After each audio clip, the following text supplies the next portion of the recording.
Hey there, and thank you for joining me. Glad to have you here. I am Brent Bergherm, and I am off on a quick journey. Well, it's going to be about 3 nights, 4 days to Strawberry Mountain. It is something that I've been really looking forward to do. I want to get out and hike and spend a few nights out there in the wilderness, and it's time to make it happen. So here we go.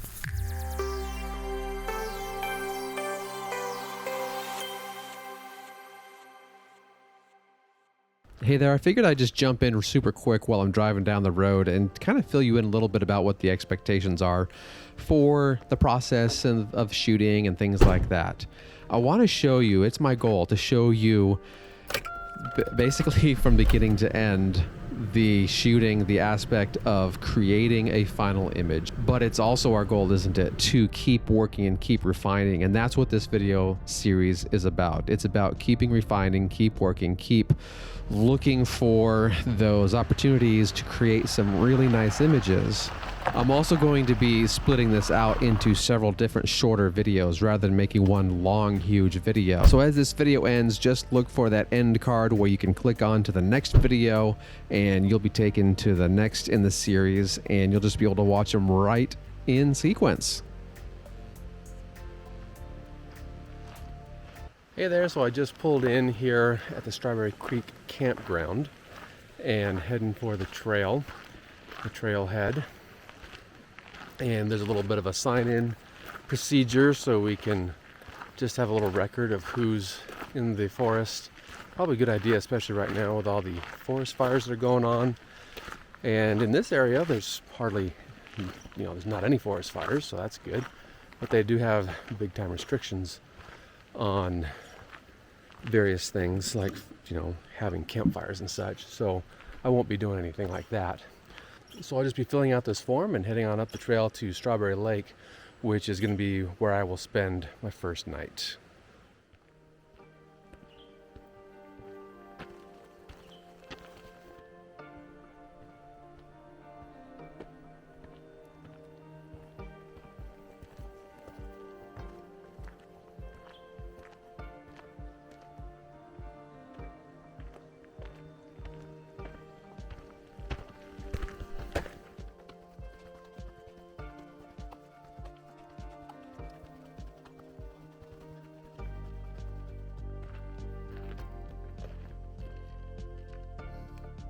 So I was hiking along and just saw these berries and just figured I just had to shoot it. I'm looking for an interesting pattern, an interesting set of shapes, and I'm going to continue talking as I kind of look. I'm liking a little bit I see here. I've got my extension tubes so I can get nice and close. And I just figured, I really liked what I was seeing here. I'm sure I can find something. There's not anything that just really stuck out at me, that just jumped out at me. But I'm sure I can find something, and that's what I'm looking for here.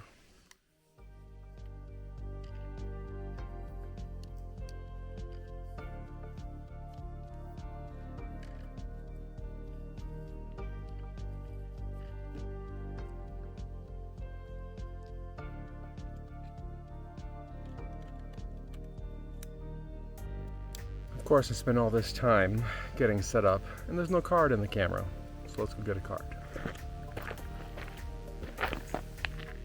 So this is what I'm kind of looking at, trying to figure out how I can make this a successful framing. I'm also using a new tripod, which is kind of throwing me off a little bit with the head and everything. It's a little bit smaller and a little bit more lighter weight than my regular tripod that I use when I go traveling and such. But it still has a pretty good size. So it's an Oben CT3565. I like it, but the little tweaks and little quirks and whatever about it, you just have to get used to. That's all. But I'm liking this framing because I've got these items coming from the bottom here and shooting upwards. And then those berries are just nice and super present. I really just like what's happening there with those berries and how colorful they are.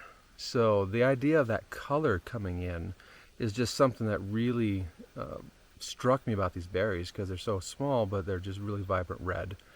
And that just, I think, is what is really going to make this image. I also have those textural differences, and I think that's going to be a big positive too. But I'm going to go ahead and work a little more on setting up this shot and see what we can get. I think I finally got a decent composition here. Of course, on the video it's cropping out just a little bit because of the formatting of the frame, but let's try and focus on that thing. There we go. The beauty of working with extension tubes, I could, let's say, zoom this out a little bit to try and get you a little bit of height equalization for what I had originally framed up, but of course it goes out of focus because with extension tubes you focus with the zoom initially. I'll tap that focus point and my then focus ring cannot twist far enough to bring that back into focus. So that's a little bit of the, I guess we can say, trouble, blessing, whatever you want to call it, of using extension tubes. But anyway, as far as this cropping is concerned, in the video here it crops out that top leaf, but in my regular framing I have that top leaf still in the frame, and pretty pleased with this. The thing I like about this framing is that we've got some good connections between those berries. I find a good connection between those berries. The berries in the far right, lower right hand corner are a good anchoring point. They're in focus as well, and they're almost a straight line to the two berries that are in the more central location of the frame. And then the line continues on. So we have this implied line. And if I can have that implied line, I think that's something that is really beneficial. I think we can really take the viewer from one point to the other with those implied lines like that. So we have these connecting the dots kind of a thing is what's happening here in this frame.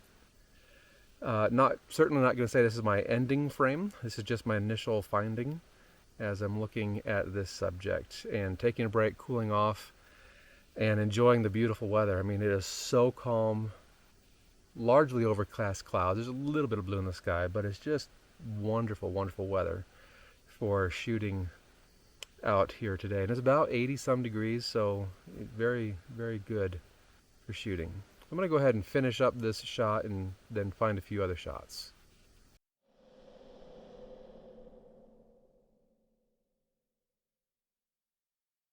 This next shot is just a little flower. I'll go ahead and get some close-in video here too. So this little flower, and you can see my finger in front of the lens. A little bit of size reference for you. And I liked the lone flower idea. My problem is this little bush above part, it's nice to have a little bit. I kind of pushed it out of the way, and then I pushed it too much out of the way. So I think having some of that come in would actually help the frame a little bit. But if I have too much coming in, then it's just terrible. Like right now, without any extra little red pieces, it's just terrible. So gonna have a little more fun with this, trying to get a proper composition figured out.